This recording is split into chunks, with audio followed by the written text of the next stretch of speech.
Can't get past a black or blank screen on your HP Elite X2? This tutorial covers proven fixes for startup problems, Windows recovery options, system file repairs, and command line troubleshooting to restore normal operation.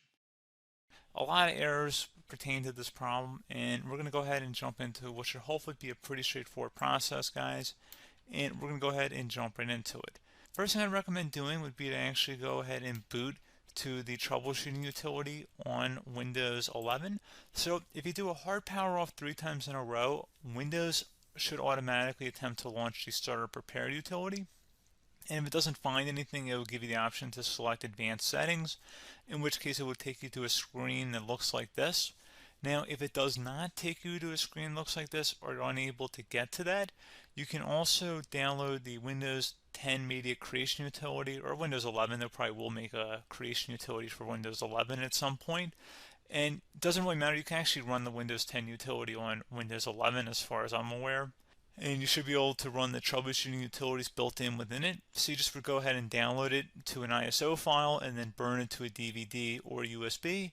It'd have to be about 4 gigabytes or more. It couldn't be a small USB flash drive, and it couldn't be a CD. It'd have to be a DVD. And then you boot your computer from it. So depending on the computer manufacturer, you'd have to tap a different key on your keyboard in order to launch that menu, in order to select what boot drive you want to go off of. So it could be anything between the escape key, F2, F8, F12, for example. And those are the function keys on the top of your keyboard. So you may have to just do a little bit of trial and error. Shouldn't take you more than a couple minutes. Googling it would probably be best before you even begin. But anyway, we're ready to go ahead and jump right into it. So we're on the choose an option page. So these will look very similar whether you're booting from it directly within Windows itself, or if you're plugged in a USB flash drive with the media creation utility installed and you selected the recovery option. So when you are setting up your Windows 11 installation or Windows 10, depending on the drive you're using, there should be an option to repair your computer in the bottom left corner of the dialog window, one of the first screens that comes up. You go ahead and select that, and then it would take you to a troubleshooting screen like you see here. And you want to go ahead and select troubleshoot, reset your PC, or see advanced options. And then there are going to be a whole bunch of options in here that we're going to explore in today's video. The first one, we're going to actually go underneath advanced options, and then select startup repair, fix problems that keep Windows from loading. So go ahead and select that first.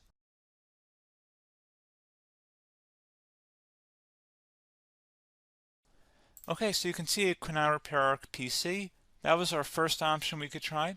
Something else, if we go back into advanced options here, and then select troubleshoot, we're going to go underneath advanced options again.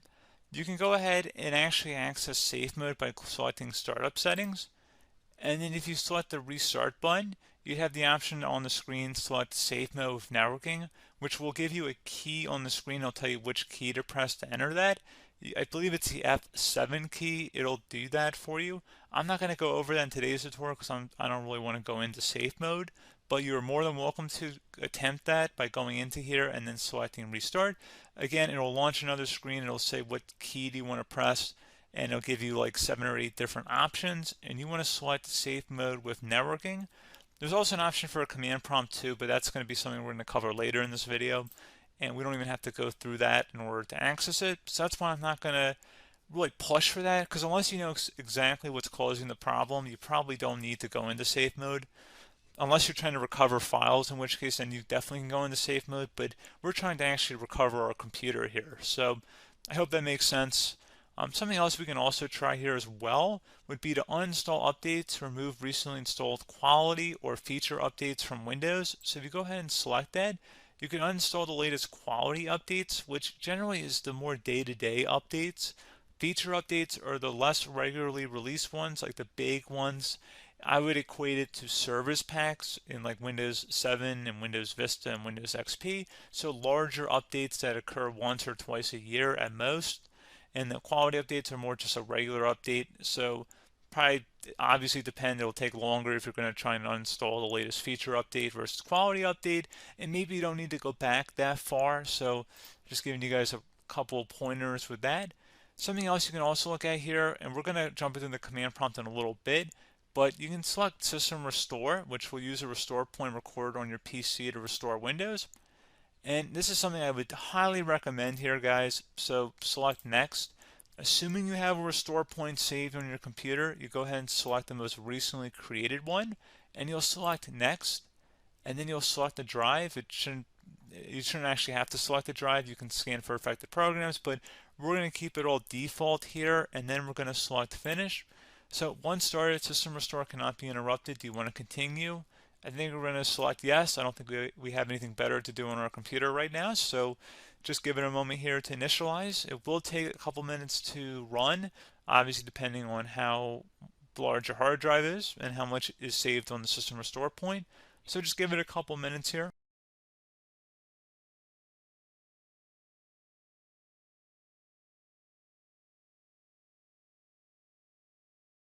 Okay, so you can see the system has been restored successfully.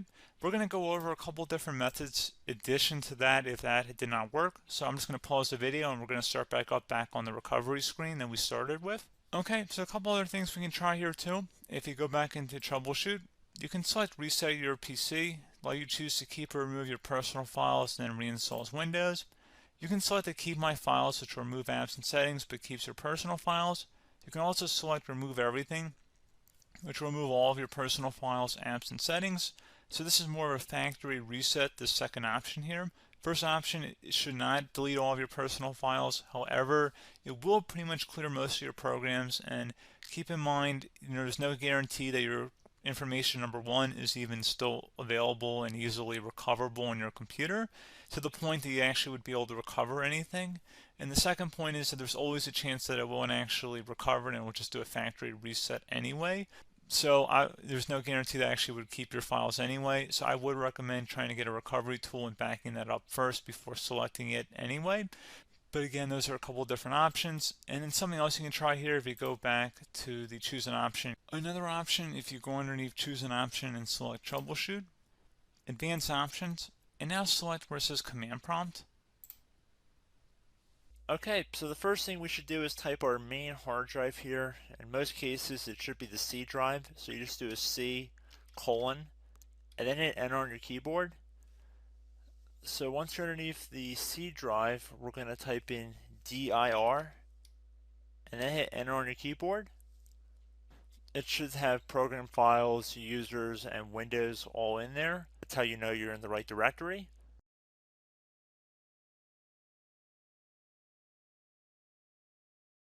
In some cases, it might be the D drive as well, so just keep that in mind.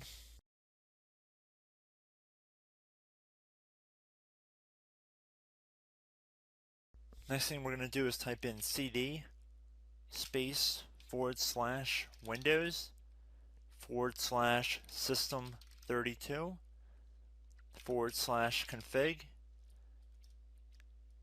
and then you're going to hit enter on your keyboard.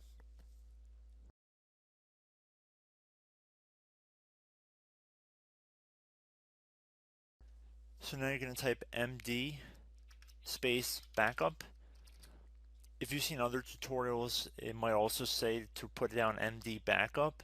That's because the backup name is pretty common when you want to back something up. So you can name this whatever you want, doesn't have to be backup. So if you've already made a backup folder in the past, you could do backup 1, for example. So once you're done setting the name you want the backup to be called, hit enter on your keyboard again.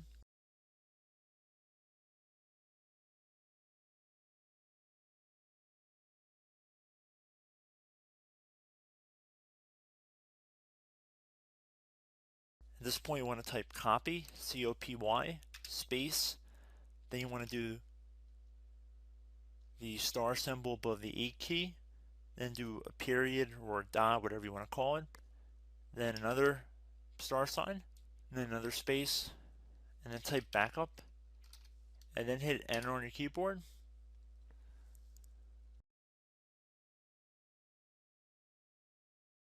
Now you want to type cd reg back, REGBACK, and then hit enter on your keyboard. So now that we are under the reg back, so now you want to type dir again, and then hit enter.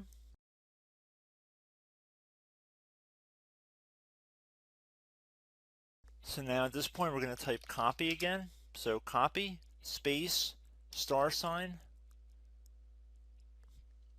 dot, another $, space, and then 2 dots. So we're going to type copy, space, $, dot, sign, $, dot, dot, and then hit enter on your keyboard again. So for overwrite, you want to overwrite all. So type A on your keyboard, so capital A, and then hit enter on your keyboard.